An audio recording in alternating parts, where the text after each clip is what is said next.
Hello, Internet. My name is Ryan Ingram, and recently I've had a lot of people reach out to me and ask me how to get started in real estate. So, in this video today, I'm going to go over 7 steps that you can get started on today in order to go ahead and get started in real estate investing. Now, if you're new to the channel, it's really important for me that you understand that I am here for you. I think the meaning of life is to become the best version of yourself for the benefit of all of those around you. So, my commitment to you is I'm going to answer every comment and every question that I get asked about all of this. And I'm going to do all that I can to help you far exceed your goals and expectations of your own life. The only thing that I ask of you is that you subscribe. And if you know of anybody else that could benefit from these videos, please share. So I look forward to helping you grow, to answering any questions, and together, side by side, becoming the best of all possible versions that we can so that we can make the world a better place. I think real estate investing is a great tool in order to do that, which brings us to the first step that you should do, which is build your credit.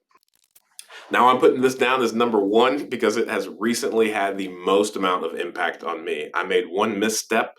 I thought my payments were set up on auto pay, and I ended up missing a payment on my personal credit card, and that wreaked havoc onto my credit score. So my score dropped down to a 594, which is horrible. Now, I recorded a video about that and everything that I learned subsequently about building a phenomenal credit score. Now, I have learned a ton of lessons about that, and it's never going to happen again. But nonetheless, missing one payment did not make my credit score turn into a 594. I had no idea of what I was doing or how scores were calculated for a long time. So things were going sideways for quite some time. So I have learned a ton in that process, and I've recorded a video on that, which I'm going to link in the description.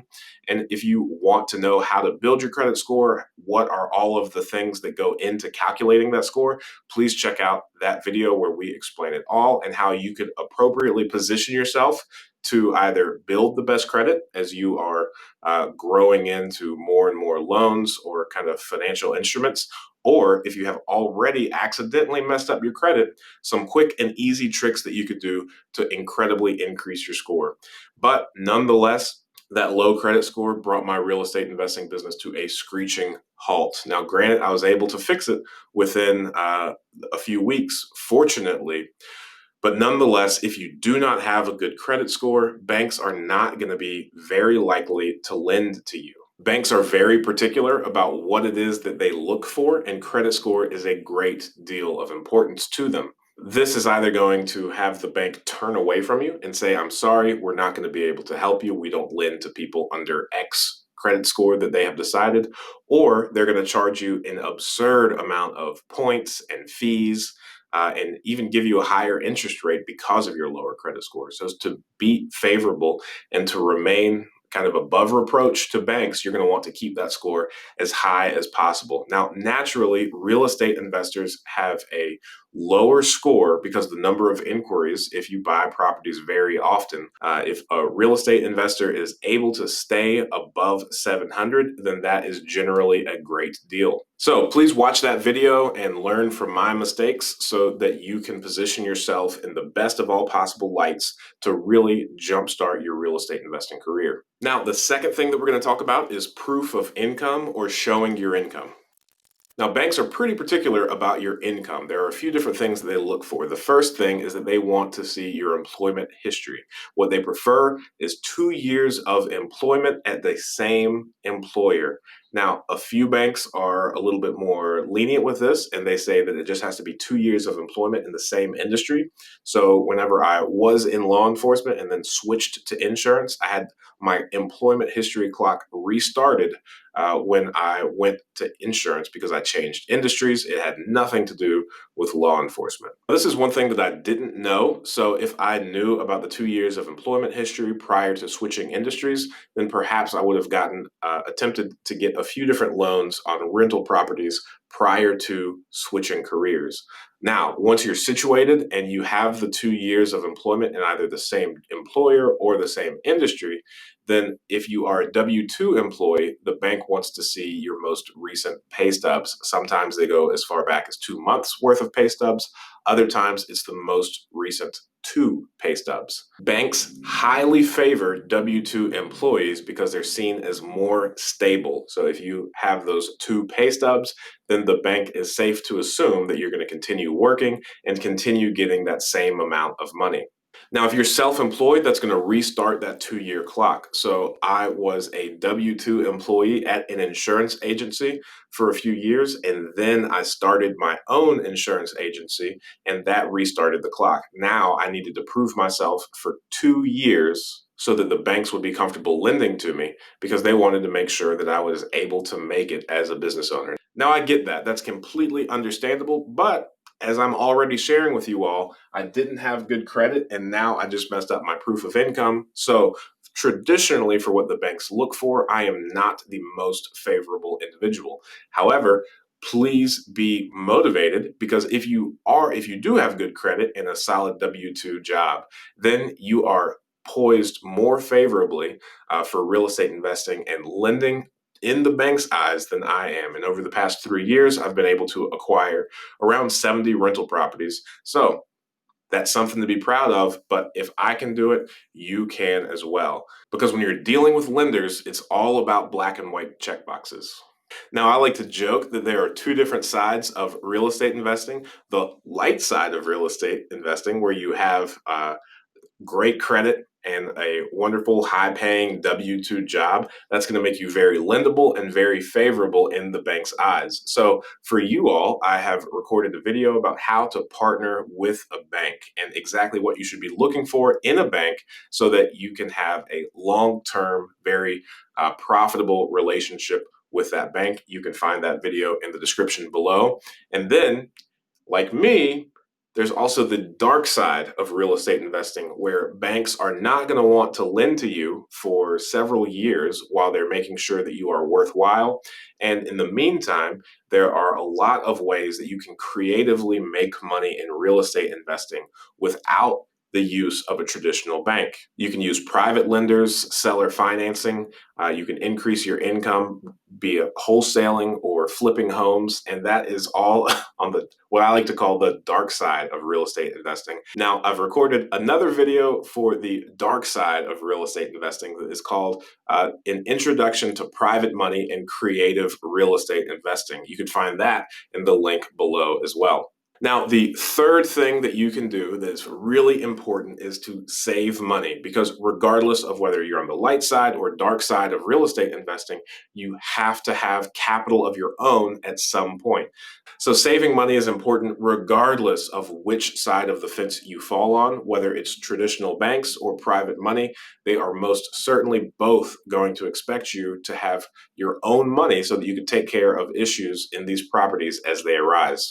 Now, there are a few different sides of saving money. There's being frugal and budgeting, and then there's also increasing the amount of income that you make. Both are of great importance, especially when you're getting a foothold on real estate investing. So, I am not that great at budgeting, but I am decent at being frugal. When I moved from North Carolina up here to Ohio, we drastically changed our lifestyle and we lived on less than $2,000 per month.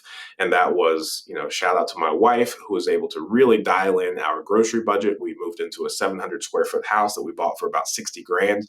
So there are a great number of things that we did in order to spend as little money as possible. When on the other side, I was attempting to increase my income as much as possible. So even though I had months where I was making $10,000 and $20,000 doing commission only life insurance sales, I was doing my very best to not expand my lifestyle to take up all of the new income.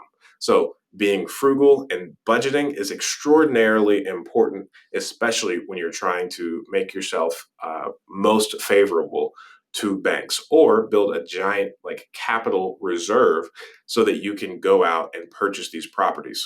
Now, I'm not an expert on budgeting, but a good friend of mine, Nick True, is. So I'm going to attach a link to his channel below. And I'm also going to encourage him to make a video specifically for my audience, just on an introduction to budgeting, because I think that is extraordinarily important. And he has tons of tips and tricks and knowledge in that category. And I think it would be a big value add to you. Okay, now once you get a good handle on these three things, the next thing that you should do is either go to your bank or your private money lender and get pre-qualified.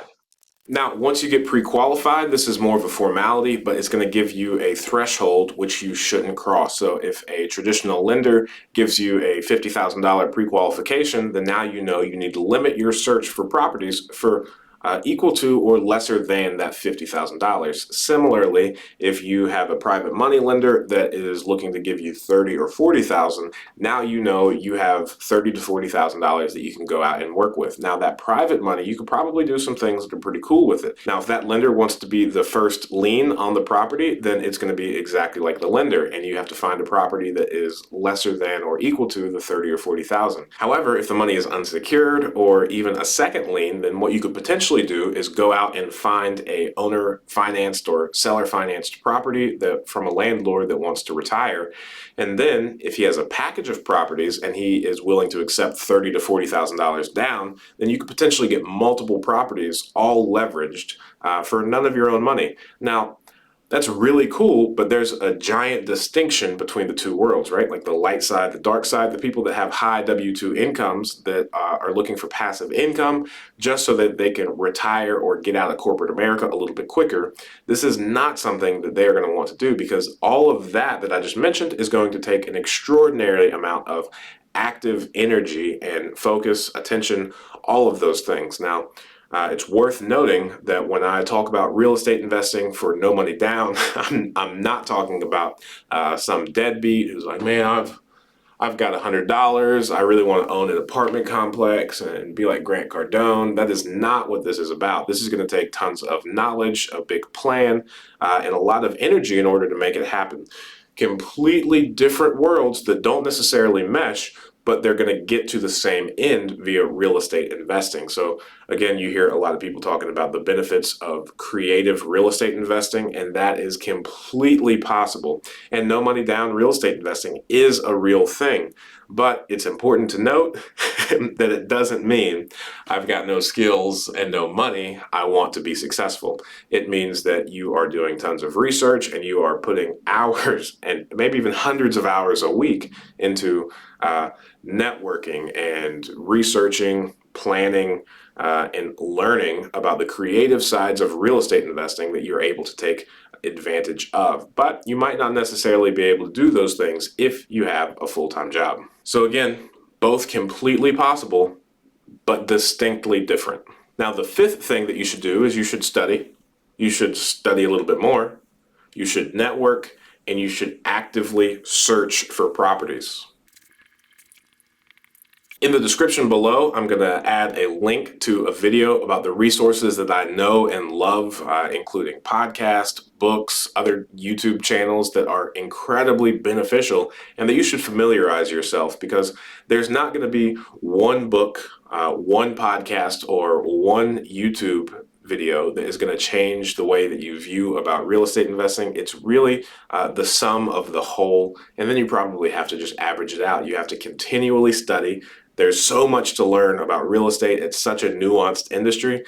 You could truly study for decades and not know all of the things. It's a really beautiful thing, and there's no limit on how much money you could make or ways that you can make money. There's thousands of different opportunities out there. You just have to familiarize yourself with a good number of them, then find the ones that are most appealing to you and make the most of that. It's going to be extraordinarily important to network with other investors, build up a pool of people that are of like mind, that are of benefit to you, that could potentially mentor you, maybe partner with you somehow. And overall, just learn and fellowship with. I have had mentors in the real estate investing world. When I first moved up here to Ohio, I found 3 people that absolutely changed my life. They probably circumvented a decade of trial and error off of my real estate investing journey. Again, I was able to get 70 properties within the past 3 years, and my brother and I avoided tons of mistakes by simply listening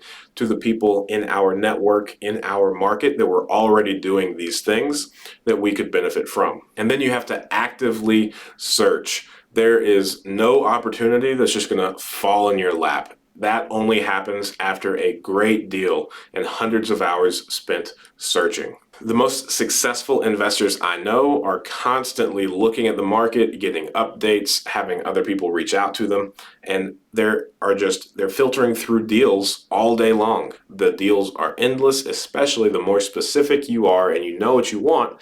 That way you're able to just filter through your apps and your networks and emails and find out what's out there, what's available, and where is your next opportunity. I personally get emails from Trulia, Redfin, Realtor.com, Zillow, and I read them every single morning. It's one of the first things that I do is look at all of the new properties listed here in Dayton. Because the end goal is you want to be so familiar with the market that you're interested in that you can almost immediately figure out if something is a good deal or not. I focus heavily on one area inside of Dayton, and just by seeing the purchase price when it comes up on the MLS and then scanning through the pictures to try to get a rough idea of how much deferred maintenance, I can come up with a buy decision within a few seconds, truly. But if you go to the other side of Dayton, I'm not so familiar with it. I'm going to have to do a little bit more research. It's going to take me, an hour or 2 hours to really get comfortable in, is this a good deal or not? And I would say that is the ultimate end goal of what you want to be. Now, there are investors out there that have 2 properties in Tennessee, 2 properties in Texas, a few in Arkansas. I think it's a little bit cool that you could say you have properties in that many states, but I'm not so sure how you can ever scale that. And, I've heard a lot of investors say, I go wherever there's a good deal, but I just don't quite know how that works. I'm not saying it's wrong. I'm just saying the more focused you can be on one thing, the deeper you go, the better off you're going to be to impact that community, to really dial in exactly what you're focusing, to be able to scale your time to where you can make a buying decision within the first few minutes rather than having to research the entire area, research the town, research the state and their laws, find good contractors and team members and all of that. So again, not a world I know much about, but I think the more specific that you're able to be, the better off you will be. Now, the 6th thing is probably the most important. You're going to want to take action.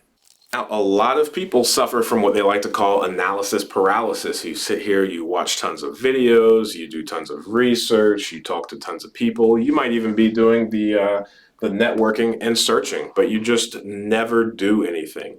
And, sitting on the sidelines might be cool. You can definitely get familiar with the actual game, but you're never going to be in it. You're going to learn so much more when you're actually out there, buying properties, learning from your mistakes. And you should be comforted in the fact that there are so many different ways to make money in real estate investing. And a lot of those happen on the backside, the principal pay down, the appreciation, the tax benefits. That if you're paying attention and you are truly trying, then if you put on your 30-year goggles, then it's going to be really hard to actually lose money. You have to be pretty grossly negligent, take your hand off the wheel, allow deferred maintenance to happen, allow tenants to go unchecked and destroy your properties, allow property management to accidentally, bleed you dry or take all your money by adding crazy overages or charging for silly things, and just completely be unaware about your rental properties in order to lose money over the long term. A lot of these short-term problems like the market fluctuation and whatnot, if you really just forecast that or look at the big picture over the next 30 or 40 years, then it's really hard to go wrong in real estate investing. So take note in that. So take comfort in that and just know that and always keep that in the back of your head and know that being in the game is much better than sitting on the sidelines suffering from this analysis paralysis thing. If you're one of the people that have the analysis paralysis, then get out there and get into the game, I beg you, because you're never going to learn nearly as much as the people that are actually out there doing it if you just keep sitting on the sidelines. Roosevelt had a phenomenal speech where he was talking about being the man in the arena, and I'm going to put a link to that video below that I recently found, and I think you need to play this over and over and over again anytime you make a mistake and you're thinking about beating yourself up. It's just not worth it. Long term, you're going to be so far ahead of the people that are just sitting on the sidelines. The 7th and the last thing is your mindset and your why.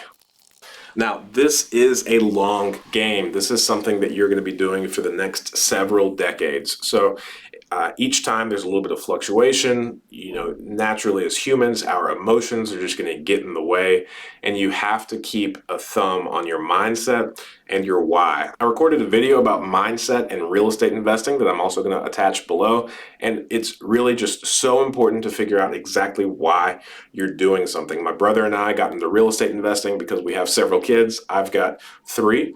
I'll have a fourth in November or December of 2020. Nonetheless, he has two kids. He'll have three in November and December. We didn't plan that. But nonetheless, we realized in conversation one day that we're going to have so many kids in college at once, and that's going to be a giant strain on our pockets. So we were trying to be proactive and plan on ways that we can pay for all of that and still have some left over. We put our heads together, and our why is so that we can put all of our kids through college at once without being personally strained for any sort of finances. And then after that, this money is going to be just a legacy for our family. We're going to be able to pass this down to our kids, and it's just going to be turned into one giant money-making machine that is going to provide generational wealth. Because the cool thing about real estate is so long as you properly maintain it, it really doesn't go anywhere. We have a duplex that was built in the 1880s. So it has been a cash flowing, income producing property for over a century. It's bananas. How many businesses do you know that have been around since 1880? United States Postal Service? I don't know. Comment below with a business that has been around since the 1800s, because I just think that's so cool. And what would you do to buy that business? Because being able to buy a duplex that has been a business for that long is incredible. All right, so please remember to not hesitate to ask me any questions, to reach out with any concerns. I'm going to be monitoring all comments and responding to them. Any questions that you have, I will answer them or make another video about them. So please, all I'm asking is that you help me help you. Don't forget to subscribe or like or even dislike if you didn't like this video and thought it was a complete waste of your time and you want your minutes back. I won't be able to do that, but if you have another question that is productive, I'll be more than happy to help you. Thanks so much and look forward to talking to you soon.